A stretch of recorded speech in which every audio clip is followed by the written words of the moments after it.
Hello guys! Welcome back to my channel. Today's video is all about my January favorites. Kung gusto niyo malaman kung ano yung mga naging favorite na products ko for the month of January, please keep on watching.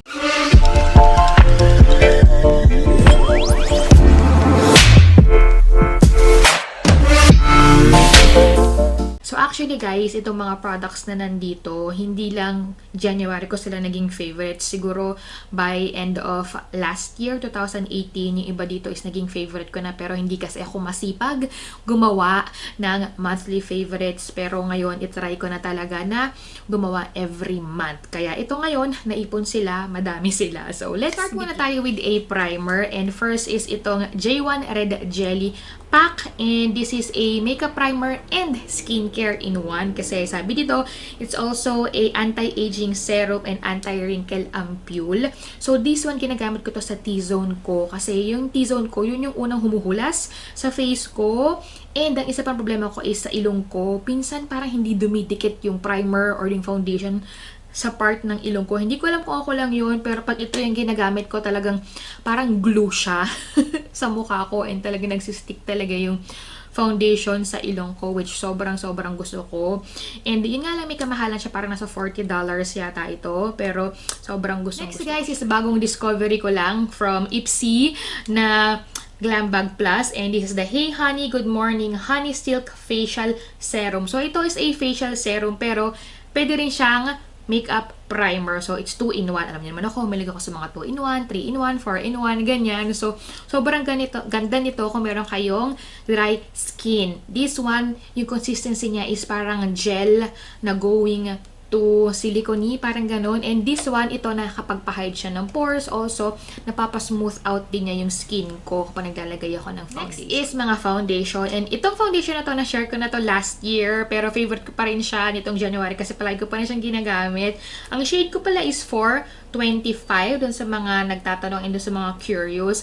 Sabi ko sa inyo, itong foundation na to, nasa gitna siya nung Infallible na Pro Matte and yung Pro Glow. So, nasa gitna siya. So, it will work kung meron kang dry skin. It will also work kung meron kang oily skin. So, nasa gitna talaga. It depends lang kung paano mo ipiprep yung skin mo bago mo gamitin to. So, kung meron kang dry skin, of course, mag-moisturizer ka. Kung meron kang oily skin, syempre, gumamit ka ng mga mattifying na primer. So, sobrang ganda nito and available na rin siya sa Pilipinas. Nakita ko ang dami na nagre-review nito sa Pilipinas. So, yeah, thumbs up dito sa foundation. Next is from MERCIER, and this is the Flawless LUMIERE Radiance Perfecting Foundation. And itong foundation na to, gustong-gusto ko to for my everyday use lang. As in, first time akong kinompliment ni Nico na ang ganda daw ng mukha ko.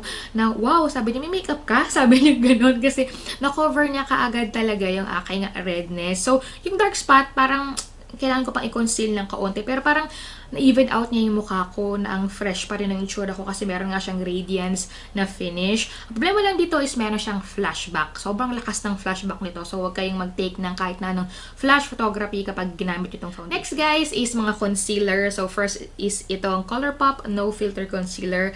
Na-mention ko na to before sa aking favorites pero naging favorite ko siya ulit kasi nagulat ako. Meron pala akong extra na concealer. So, ginamit ko na. And ang shade ko is light 18. So, ang ganda nito. Wala akong masabi. Sobrang ganda ng coverage and hindi siya nakakadry. Next, guys, is from L'OREAL. This is the Infallible Full Wear Concealer. Ito rin, maganda yung coverage niya. Pero just make sure lang talaga na mag-prep kayo sa under eye area nyo. Kasi kung meron kayong super duper dry skin, may emphasize lahat ng lines nyo and mag-crease sa inyo to. Pero so far, ang ganda nitong pang spot conceal. Kung meron ako mga dark spots na kailangan ko pang i-conceal, ito yung ginagamit ko. Next, guys, is pang contour. And guys, ito, I fell in love again with my Anastasia Beverly Hills contour kit. And ito yung powder ha. And ang favorite ko is ito. Actually, ito na yung ginagamit ko dito sa palette na to.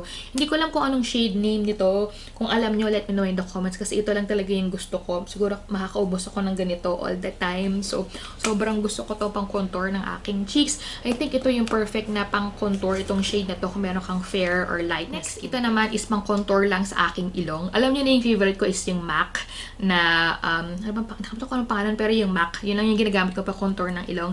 But now, mayroon na akong backup and this is from KEVYN. Sobrang liit lang niya. And ito, tingnan niyo yung shade niya. halos pareho lang sila nung MAC. Ayan, pero ito is parang medyo taupe siya ng kaunti. And ito yung magandang type talaga ng pang-contour sa ilong kasi parang shadow lang yung itsura niya. Alam niyo yun? Parang hindi halatang nag-contour ka. Is mga blush. And of course, my favorite is itong L'Oreal Paradise Enchanted na blushes. Sobrang ganda nila. Kung naghahanap kayo ng natural na blush na meron sa drugstore, itry nyo tong mga to kasi for sure magugustuhan nyo. Magaganda yung mga shades nila. Kung mahilig kayo sa mga peachy, nude na blushes, I'm sure magugustuhan. Next is itong Sephora Blushing For You na palette. Nabili ko lang to last year, not too long ago. I think Black Friday ko siya nabili. Hindi ako sigurado. Pero favorite ko tong dalawang blush na to. Ito hindi masyado kasi sobrang dark na siya para sa akin. Pero itong dalawang to, sobrang ganda nila. Pwede mong gamitin yung taas lang, yung matte.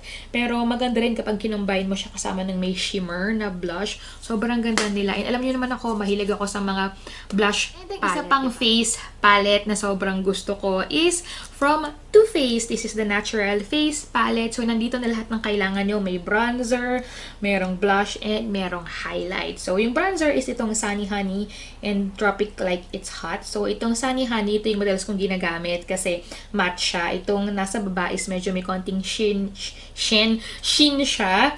Tapos, maganda rin yung blush nila. Napaka-long lasting. And of course, yung highlight. O, diba? Panalong-panalo siya. So, definitely, kung naghahanap kayo ng mga face palette, kung gusto niyo mag-invest sa mga ganitong type, yung nandun, yung 3-in-1, yung merong contour or bronzer, blush, and highlight, itry niyo itong is mga highlighter. Meron akong tatlong favorite na ginagamit. Itong PIXI GLOWCAKE and itong PIXI na Glowy Gossamer Duo. This is in the shade Subtle Sunrise. Ito namang GLOWCAKE is Gilded Bare Glow. So, itatry kong iswatch ito. Pero, yung feeling niya is parang yung COLOURPOP na super shock na shadow. Ayan o. Oh my gosh, diba? Pinaghahalo ko sila.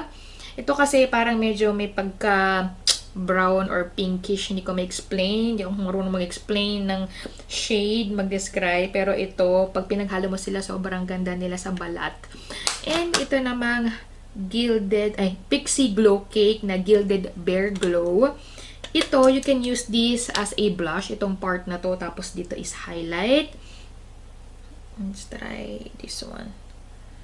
Ayan. O, diba? May pagka-ombre kasi yung effect niya. Pero, ito, kung gamitin mo siya as blush, mas malakas yung shimmer ng dating niya. So, siguro maganda lang siya for blush topper. Pero itong highlight na to, sobrang gusto. Isa pang favorite ko na highlighter is from Wet n Wild. Ito is kasama dun sa kanilang Earth kit na binili ko. Alam ko, nakita nyo na yon sa aking video. So, ang shade nito is 684 Earth. Pero swatch ko siya kasi sobrang ganda din nito. Kung mahilig kayo sa mga gold na highlight. Hindi naman siya gold na gold talaga. Pero 'di ba, ang ganda nito. Actually, maganda silang lahat kaya nga favorite ko. Next is loose powder, and ito guys, sobrang natuwa ako nung nakita ko siya. Unfortunately, sa Walmart lang siya available. Nagulat niya ako. Sabi ko, bago ba tong product na to? Kasi first time ko lang siyang nakita. So, sinearch ko, and yun pala, matagal na siyang nilabas ng L'Oreal, pero sa Walmart lang siya available. So, this is the L'Oreal HYDRA Perfecting Loose Powder, and sobrang ganda nito guys. As in, hindi ko in-expect na merong magandang loose powder ang L'Oreal. Kasi nasanay ako sa Airspan, sa Maybelline, ganyan. So, nung nakita ko na merong loose powder yung L'Oreal, talagang binili ko siya. Medyo mahal lang yata siya, parang $9 or $10, pero sobrang ganda niya. So, it's Hydra Perfect. So, it's meant for dry skin na kagaya ko. So, kung yung Airspan is medyo drying para sa akin, ito is tamang-tama lang. So, kung merong Walmart na malapit sa inyo, kung meron kayong dry skin, itry nyo to kasi I'm sure magugustuhan. Ano ba ito kayo mention kanina guys sa mga favorite na pang-contour ko? Ito rin is favorite ko. This is from Anastasia Beverly Hills. And ang shade nito is Fun. Ito yung kanilang contour stick. And ganito yung itsura niya. So, perfect na perfect to kung mahilig kayong mag-cream contour. Ayan. Ito, I think ito rin yung shade nung nasa contour kit na palette. Hindi ako sure, pero Ito yung perfect na contour shade kung meron kayong light to medium na Next is mga eyeliner. And hindi ako masyadong mahilig sa eyeliner, especially sa mga liquid na eyeliners. Pero kung meron ako nagustuhan, talagang ulit-ulitin ko siyang gamitin. And na-discover ko na sobrang ganda nitong PIXI na liquid eyeliner. Ito yung collab ni WEYLIE at saka PIXI. So, meron itong pencil sa side. And then, ito naman sa kabilang side is yung felt tip na eyeliner. Waterproof siya, kaya maganda. Hindi siya nagsasmudge or nagbabudge sa akin. Pero kung ang gusto nyo lang naman is yung pencil, ito, favorite ko din to. This is the PIXI Eye Define Waterline. Ginagamit siya for waterline, pero ginagamit ko siya sa tight line kasi hindi siya nagsasmudge sa akin. Alam niyo naman ako, kapag napagpawisan ako sa mata or pag pumikit ako ng sobrang pikit talaga, may tendency talaga na dilipat siya hanggang dito sa baba ng mata ko. So, nagkakaroon ako ng panda eye. So, kapag naghahanap ako ng eyeliner or pang tight line, gusto ko talaga is waterproof. And itong mga to is so far tested, tried and tested sila na hindi nagsasmudge. And of course, pati sa mga mascara, ang hanap ko is mga waterproof. So, itong dalawang to is yung pasok sa banga. Sobrang picky ko pagdating sa mascara kasi ayoko nung sobrang basa. Ayoko din nung hindi waterproof. So far, ang pasok sa banga is itong COVERGIRL Lash Blast Active and itong Maybelline Total Temptation na waterproof mascara. So, sobrang ganda nilang dalawa. It really works sa aking teeny tiny lashes.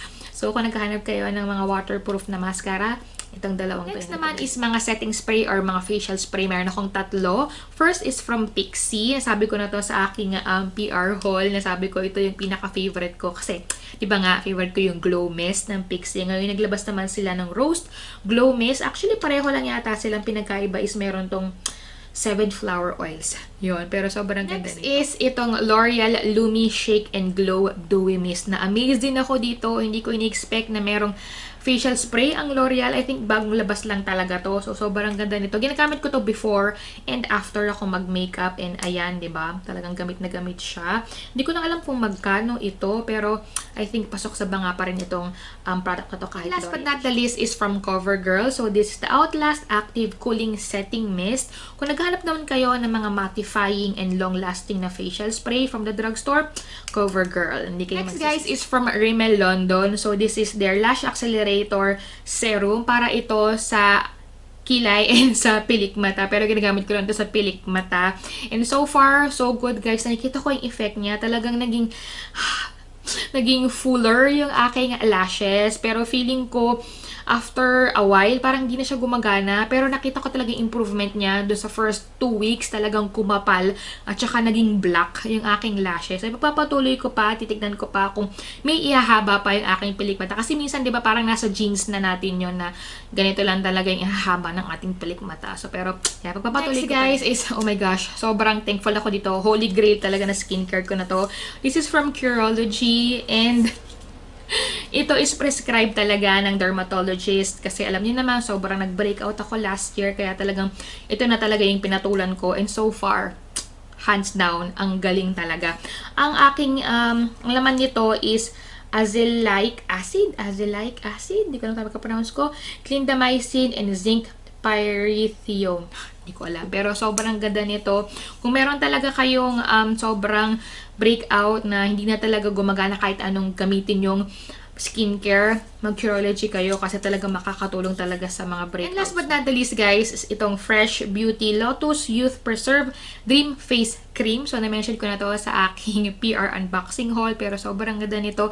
Hinasalit-salitan ko tong dalawang to. So, mamaya, sa isang gabi ito, and then the next night is ito naman. So, sabi ko nga, unti-unti na ako nag-introduce ng mga bagong skincare sa aking face. Ngayon na okay na yung skin ko. Pero, konti-konti lang kasi ayokong biglain ulit. Pero, ito yung favorite ko lately. Ang ganda niya. Para siyang amazing talaga. Pagising ko, hindi puffy yung mukha ko. Parang hindi ako bagong gising. Ganon. Tapos, sobrang bango. Next, guys, is mga lip products. And first is itong Lancome Matte Shaker nila. Weird yung applicator niya. So, shake mo siya. Tapos, ayan. Hindi ko lang kung saan ko siya ilalagay. Dito na lang sa swatch ko. And ito yung itsura niya. Ayan. It dries matte and tumatagal naman siya sa lips ko. Ang maganda rin dito is nag-iiwan siya ng tint kung sakali man na humula siya or pag uminom ako, mawawala siya pero nag-iiwan siya ng Next is from Clio and this is the Mad Shine. And ang shade nito is number 2, Rose Wine. So, ganito naman yung itsura niya. Magilig kasi ako sa mga ganitong shade. Makikita nyo, halos pare-pareho yung mga shade ng mga to. Pero, ayan siya. And ito, lipstick. Pero, sobrang hydrating niya sa lips. Kasi usually, hindi ako may gumagamit ng lipstick kasi nakaka-dry sila ng lips. Pero ito, hydrating yung formula. Next is from Revlon. This is the Ultra HD Matte Lip Mousse. And oh my God, sobrang long-lasting nito. Nagulat ako kasi, di ba drugstore lang ito. Tapos, sobrang long-lasting pa niya. Ayan siya. Mousse siya, kaya medyo thick yung consistency niya. Here. And then, lip tint. Meron akong dalawang favorite na lip tint. First is yung Cover 9 na ginawan ko ng review and swatches. Ito yung number 5. Ayan. Gusto ko din yung number 4. Pero most of the time, itong number 5 yung ginagamit. Then, last but not the least is from Etude House. This is the Dear Darling tint. And ang shade nito is number RD305. So, swatch ko lang din siya sa kamay. Ayan. So, kung makikita nyo, halos pare-pareho. Yung shade nila parang hindi nagkakalayo, di ba? So, meron lang lip tint, merong mousse, merong lipstick. So, halo-halo, pero halos hindi nagkakalayo yung mga itsura. So, guys, alam ko mahaba-haba itong video na to, pero sana na-appreciate nyo. And guys, promise, try ko na talaga na gumawa ng favorites every month. Kaya mag-comment kayo, i-like nyo itong video na to, share kung gusto nyo, and don't forget to subscribe kung hindi pa kayo nakasubscribe. Thank you for watching, guys, and I'll see you on my next video.